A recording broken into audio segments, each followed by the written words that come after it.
Hello दोस्तों, हम लोग आज एक्सरसाइज 3.6 का क्वेश्चन नंबर 2 बनाएंगे। क्वेश्चन नंबर 1 हम लोग ने लेक्चर नंबर 19 में बनाया था। आज क्वेश्चन नंबर 2 सॉल्व करते हैं। तो क्वेश्चन है, Ritu can row down stream 20 kilometre in 2 hours and up stream 4 kilometre in 2 hours. Find her speed of rowing in still water and the speed of the current. यहाँ पे speed of the current find करना है, रितु का speed find करना है कि कितना speed से स्विमिंग कर सकती है स्टील वाटर में। तो आइए सॉल्व करते हैं।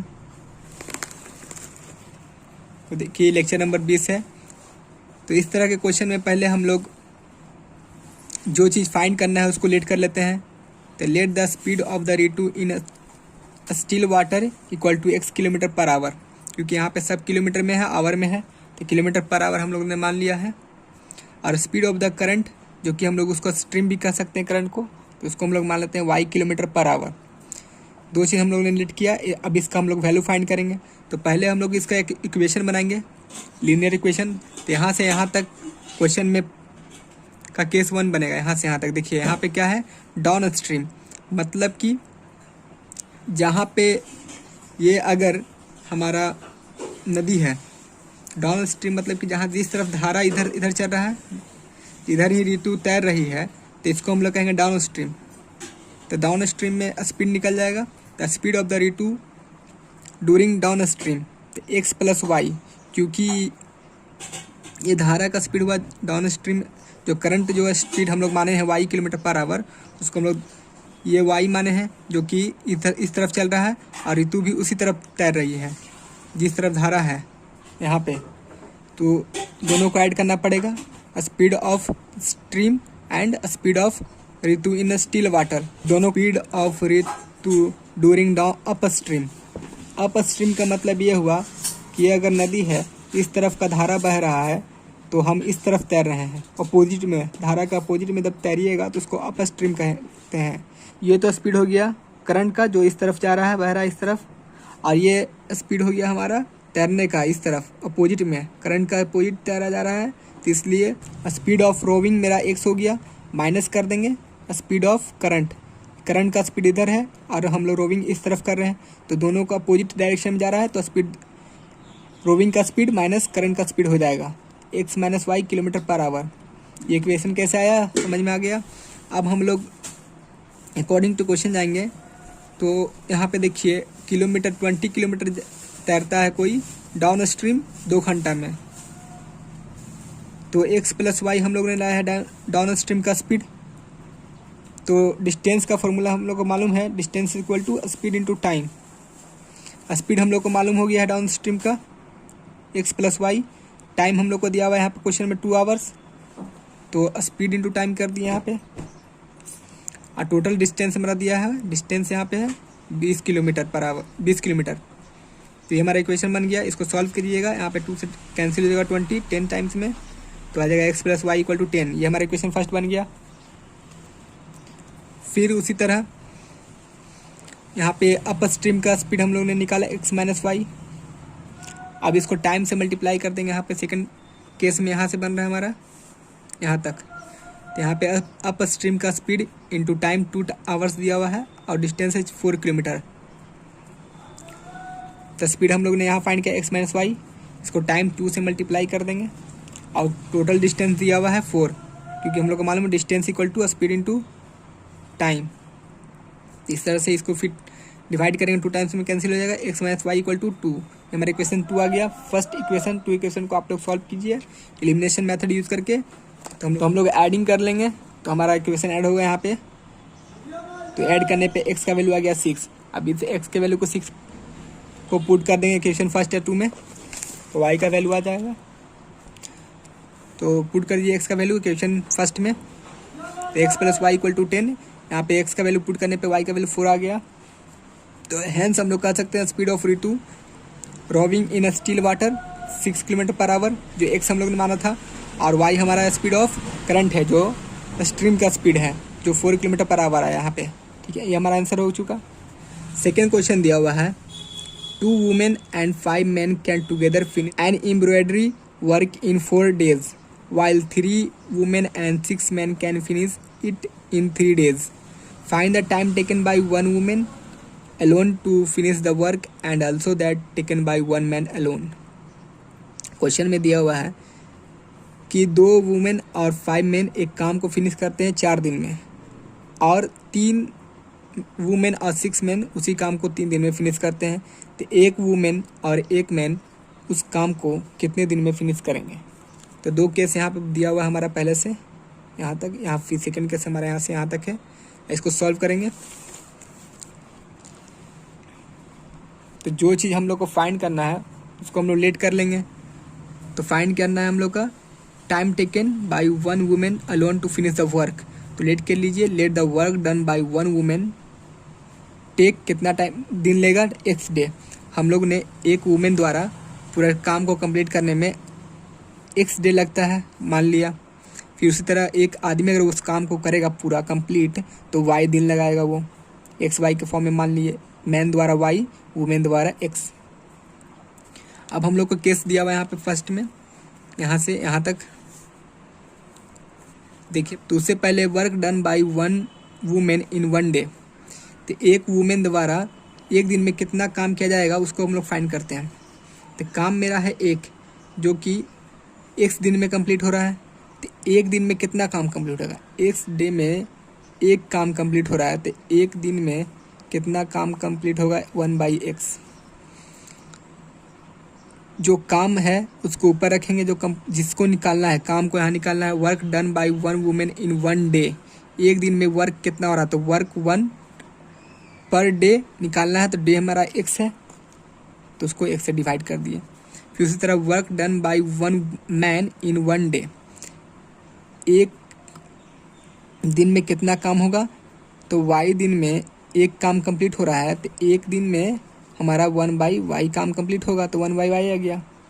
एक दिन का काम निकल गया यहाँ पे, एक दिन का काम यहाँ पे निकल गया वुमेन द्वारा या मैन द्वारा। तो यहाँ पे पहला केस में दिया हुआ 2 वुमेन और 5 मैन।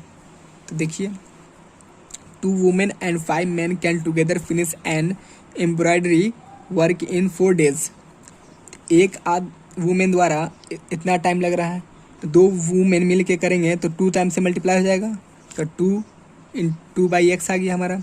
फिर उसी तरह 5 आदमी मिल के करेगा उसी काम को, एक दिन में इतना काम हो रहा है एक आदमी द्वारा। तो 5 आदमी द्वारा कितना काम होगा, 5 से मल्टीप्लाई कर देंगे तो 5/y आ जाएगा, 5/y। फिर उसी तरह पूरे काम को कंप्लीट करने में 2 वुमेन्स और 5 मैन को कंप्लीट करने में 4 दिन लग रहा है। तो 4 दिन लग गया, लेकिन एक दिन का काम हम लोग ने निकाला है। तो एक दिन का काम हम लोग ने निकाला है 2 वुमेन द्वारा, एक दिन का काम निकाला है 5 मैन द्वारा। तो उसी तरह पूरा काम का एक दिन में कितना लगेगा, 1/4। पूरे काम को कंप्लीट करने में 4 दिन लग रहा है, लेकिन हम लोग को एक दिन का निकालना है। तो एक दिन में इतना काम कंप्लीट होगा 1/4, ये हम लोगों ने काम निकाला। तो फिर उसी तरह दिया हुआ सेकेंड केस में 3 women and 6 man can finish it in 3 days। तो एक दिन में कितना काम हो रहा था कंप्लीट, 1/x काम कंप्लीट हो रहा था वुमेन द्वारा। तो 3 वुमेन काम करेगी, 3 से मल्टीप्लाई कर देंगे तो 3/x हो गया। फिर इसको प्लस कर देंगे क्योंकि टोटल काम 3 डे में हो रहा है। तो एक मैन कंप्लीट करा था 1/y डे में, तो 6 मैन करेगा, 6 से मल्टीप्लाई कर देंगे, इतना काम कंप्लीट हो गया एक दिन में, 6/y। इसी तरह एक दिन में 3/x कंप्लीट हो गया और टोटल डे लग रहा था 3। तो एक दिन का निकालना है, तो एक दिन का निकालना है तो 1/3 कर देंगे यहाँ पे, तो 1/3 ऐड कर देंगे। ये हमारा इक्वेशन सेकंड आ गया। इक्वेशन फर्स्ट हमारा ये आया था, इक्वेशन सेकंड हमारा ये आया। क्वेश्चन नंबर 1 में इसी एक्सरसाइज के हम लोग ने इस तरह का क्वेश्चन सॉल्व किया है। क्वेश्चन को इसको हम लोग लेट मान कर लेते हैं, 1/x को मान लेते हैं m, 1/y को मान लेते हैं n। ये मैंने लेक्चर 19 में बताया था कि किस तरह से इस तरह का इक्वेशन को हम लोग सॉल्व करते हैं। तो हमारा ये आ जाएगा इक्वेशन, ये फर्स्ट इक्वेशन था, इसको हम लोग लिख देते हैं 2m + 5n = 1/4। इसको आगे सॉल्व कीजिएगा तो 8m + 20n = 1 आ गया हमारा इक्वेशन। इसको हम लोग 1 मान लेते हैं। फिर इसी तरह ये जो इक्वेशन आया था सेकंड वाला, उसको इक्वेशन 2 मान लेते हैं और उसको हम, तो इस तरह से 9m + 18n = 1 आएगा। आप लोग सॉल्व कीजिएगा। अब देखिए यहाँ पे एलिमिनेशन मेथड यूज़ करना काफ़ी डिफ़िकल्ट है, तो हम लोग ये यूज़ कर लेते हैं क्रॉस मल्टीप्लिकेशन मेथड। और एक बार मैं आपको सिखा भी देता हूँ किस तरह से यूज करते हैं। तो देखिए m n, कांस्टेंट, यहाँ पे दो तरह का वेरिएबल है, एम है, एन है, आई कांस्टेंट टर्म है ये वाला। तो एम लिखिएगा, फिर एन, फिर इक्वल टू 1, जो कांस्टेंट टर्म होता है उसको 1 लिखते हैं, सबको इक्वल कर देंगे। अब जो एम का निकालना वैल्यू, तो एम को इस तरह से करेंगे और फिर यहाँ पे मल्टीप्लाई कीजिएगा ऊपर से नीचे, तो 20 माइनस 1 माइनस 20 आ गया, एक माइनस अपने से देंगे, फिर यहाँ पे मल्टीप्लाई कीजिएगा क्रॉस, तो 18 माइनस 1 माइनस 18 आ गया, फिर इक्वल टू, अब 9 का निकालना है तो 9 को इस तरह से लिखेंगे। लेकिन जब बीच वाला टर्म, मिडिल टर्म का हम लोग जब वैल्यू निकालते हैं तो नीचे से मल्टीप्लाई करते हैं, 9 इंटू माइनस 1 माइनस 9, एक माइनस अपने से देना है खुद से, फिर 8 इंटू माइनस 1 माइनस 8। अब कांस्टेंट टर्म को निकालेंगे तो ऊपर से मल्टीप्लाई करेंगे, 8 इंटू 18 144 माइनस खुद से देंगे, फिर 9 इंटू 20 180। इसको सॉल्व कीजिएगा आगे, तो इस तरह से हमारा इक्वेशन आएगा। अब हम लोग क्या करेंगे, इस वेरिएबल को इससे कांस्टेंट से इक्वल कर देंगे, तो 1 एम का वैल्यू आ गया 1/18। उसी तरह इस वेरिएबल को कांस्टेंट से इक्वल करेंगे तो एन का वैल्यू आ जाएगा 1/36। अब हम लोग का एम का एन का वैल्यू आ गया, हम लोग को चाहिए एक्स और वाई का वैल्यू। तो एम हम लोगों ने इक्वल माना था 1/x के, तो 1/x, ये एक्स इधर आएगा मल्टीप्लाई में, ये मल्टीप्लाई में हो जाएगा, इधर डिवाइड में आ जाएगा, तो हमारा एम एक्स का वैल्यू आ जाएगा 1/m। आ गया एक्स का वैल्यू 1/m। अब एम का वैल्यू यहाँ पे पुट कर देंगे, एक्स का वैल्यू आ जाएगा, एम का वैल्यू हम लोगों ने लाया है 18, 1/18, यहाँ पे 1/18 पुट करेंगे तो 18 यहाँ पे मल्टीप्लाई में आ जाएगा, तो एक्स का वैल्यू आ जाएगा हमारा 18। उसी तरह एन का निकालेंगे, एन के हेल्प से वाई का निकालेंगे, तो एन इक्वल टू हम लोग ने माना था 1/y, तो आ जाएगा वाई का वैल्यू 1/n। अब यहाँ पे एन का वैल्यू पुट करेंगे, जो दिया हुआ है, एन का वैल्यू 1/36, 1/36 ऊपर चला जाएगा, तो एन का वैल्यू आ जाए, वाई का वैल्यू आ जाएगा हमारा 36, ये आ गया। तो हम लोग लिख सकते हैं, hence the time taken by one women to complete the work 18 days. Women का हम लोग ने 18 माना था, एक्स माना था, तो 18 आया। And time taken by one man to complete the work 36 day, जो कि वाई का वैल्यू है 36। अब क्वेश्चन नंबर हम लोग 3 सॉल्व करेंगे।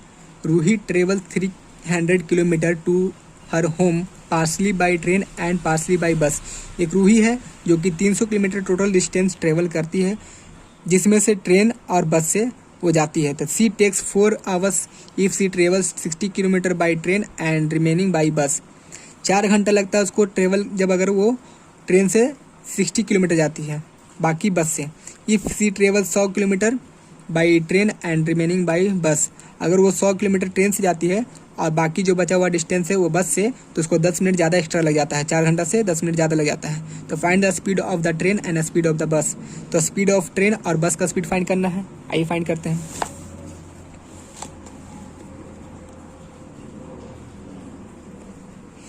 तो फाइंड करना स्पीड ऑफ ट्रेन और स्पीड ऑफ बस, तो उसको हम लोग लेट कर लेते हैं। Late the speed of train, जिस तरह से मैंने बनाया है उसी तरह से आप लोग बनाइएगा, x kilometre per hour, and speed of the bus y kilometre per hour. ये हम लोग को फाइंड करना है एक्स वाई का value. Total distance travel by the Ruhi, जो हम लोग क्वेश्चन में दिया हुआ है 300 किलोमीटर। अब देखिए केस 1 में हम लोग आते हैं, तो इसको हम लोग तोड़ तोड़ कर बनाएंगे। ट्रेवल बाय ट्रेन, ट्रेन द्वारा हम लोग ने कितना डिस्टेंस ट्रेवल किया, यहाँ पे दिया हुआ है 4 घंटा अगर ट्रेवल करते हैं तो ट्रेन द्वारा 60 किलोमीटर और बाकी बचा हुआ बस 60 किलोमीटर, ये जो हमारा क्वेश्चन में दिया हुआ है। फिर उसी तरह ट्रेवल बाय बस, तो 300 टोटल डिस्टेंस था, उसमें से 60 घटा देंगे तो बस द्वारा हो जाएगा तो 240 किलोमीटर, ठीक है।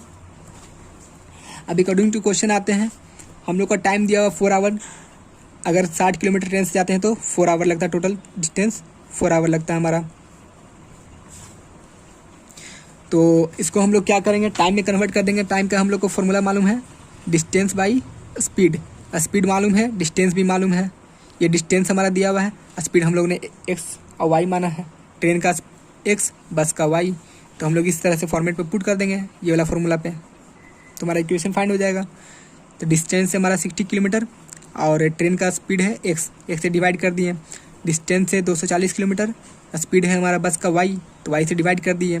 और टोटल टाइम लग गया हमारा 4। ये हमारा ये टाइम आ गया बस के, ये ट्रेन का टाइम आ गया, ये बस का टाइम आ गया, दोनों को ऐड कर दिए। अब दोनों ऐड करेंगे तो टोटल टाइम आएगा 4 आवर, जो कि क्वेश्चन में दिया हुआ है। फिर उसी तरह केस 2 में आएंगे, ट्रेवल बाई ट्रेन, इस बार दिया हुआ था 100 किलोमीटर जो दिया हुआ क्वेश्चन में, और तो बस का डिस्टेंस कितना हो जाएगा, 300 टोटल डिस्टेंस था, माइनस कर देंगे 100, 200 किलोमीटर आ जाएगा बस का डिस्टेंस। और टोटल टाइम हम लोग इस बार लग रहा है 4 आवर प्लस 10 मिनट, ठीक है। तो 10 मिनट को पहले हम आवर में कन्वर्ट कर देंगे, तो 10 डिवाइड बाई 60 हो जाएगा, प्लस 4 आवर है, तो हम लोग इसको सॉल्व कीजिएगा तो क्या आएगा, 1/6 प्लस 4, एलसीएम लेंगे तो आ जाएगा 6, 1 प्लस 24, तो हमारा ये आ जाएगा 25/6, ये हमारा आ जाएगा टाइम, टोटल टाइम आ जाएगा इस बार। तो डिस्टेंस दिया हुआ है तो हम लोग इस फॉर्मूला पे फिर से पुट कर देंगे, टाइम का डिस्टेंस बाई स्पीड, टाइम आ जाएगा, ये टाइम आ गया हमारा ट्रेन का, डिस्टेंस है 100 किलोमीटर, स्पीड हम लोगों ने एक्स माना है ट्रेन का, plus distance 200 kilometre, speed y, ये हमारा टाइम आ गया बस का, फिर इक्वल टू कर देंगे, टोटल टाइम हमारा दिया हुआ इस बार 25/6, ये वाला 4 घंटा प्लस 10 मिनट और जोड़ देंगे, तो मिनट को पहले हम लोग आवर में कन्वर्ट कर देंगे, इसके बाद ये वाला आ जाएगा इक्वेशन। ये हमारा इक्वेशन था। अब हम लोग इस तरह के इक्वेशन को सॉल्व करने सीख गए हैं। क्वेश्चन नंबर 2 में दिया जिस तरह से मैंने बताया था, तो इस लेट कर लेंगे, let assume 1/x equal to m and 1/y equal to n मान लेंगे, तो इस तरह का इस पे पुट कीजिएगा, तो 60m plus 240 n equal to 4 आ जाएगा। इसमें से हम लोग 4 कॉमन ले सकते हैं, तो कॉमन ले लेंगे तो 4 कैंसिल हो जाएगा, तो आएगा 15m plus 60n equal to 1, ये हमारा क्वेश्चन फर्स्ट आ गया। उसी तरह क्वेश्चन 2 को लाएंगे, तो यहाँ पे देखिए इस तरह का फॉर्म में है, तो 1/x का हमारा m हो जाएगा, तो यहाँ 100 into m plus 200n equal to 25/6। अब हम यहाँ पे 25 कॉमन ले सकते हैं, तो कॉमन लेंगे तो 25 कैंसिल हो जाएगा, 6 यहाँ पे मल्टीप्लाई हो जाएगा, डिवाइड में यहाँ पे मल्टीप्लाई में आ जाएगा, इस टर्म को मल्टीप्लाई कर देंगे तो 24m plus 48n equal to 1, ये हमारा क्वेश्चन 2 आ गया। अब इसको हम लोग फिर से क्रॉस मल्टीप्लिकेशन से सॉल्व करते हैं, तो इस तरह से दोनों इक्वेशन को पहले लिख लेंगे इस तरह के फॉर्म में, इक्वल टू 0 कर देंगे। अब इस तरह से m का वैल्यू निकालेंगे, m equal to n equal to constant term m का निकाल लेंगे, तो मल्टीप्लाई करेंगे 60 इंटू -1, 60 -60 आ गया, माइनस कुछ से देंगे, फिर 48 इंटू -1 इंटू को लेंगे तो -48 आएगा, फिर n का वैल्यू निकालेंगे तो इस बार नीचे से मल्टीप्लाई करेंगे, तो 24 इंटू -1 आएगा -24, माइनस कुछ से देंगे, फिर 15 इंटू -1 आएगा -15, फिर कॉन्स्टेंट टर्म का वैल्यू निकालेंगे नीचे वाला, तो लिखेंगे ऊपर से मल्टीप्लाई करेंगे 25 इंटू 48, 270 आएगा, माइनस देंगे खुद से, फिर 24 इंटू 60, 1440 आ जाएगा। इसको सॉल्व कीजिएगा तो हमारा ये क्वेश्चन आ जाएगा। इसको इस बार इससे इक्वल कर देंगे, इक्वल करेंगे तो m का वैल्यू आ गया 1/60। अब हम लोग इसके हेल्प से x का वैल्यू फाइंड करेंगे, तो m इक्वल टू हम लोग ने माना था 1/x, तो x इक्वल टू हो जाएगा 1/m, यहाँ पे m का वैल्यू पुट करेंगे 1/m का वैल्यू पुट करेंगे 1/60, तो x का वैल्यू आ जाएगा हमारा 60।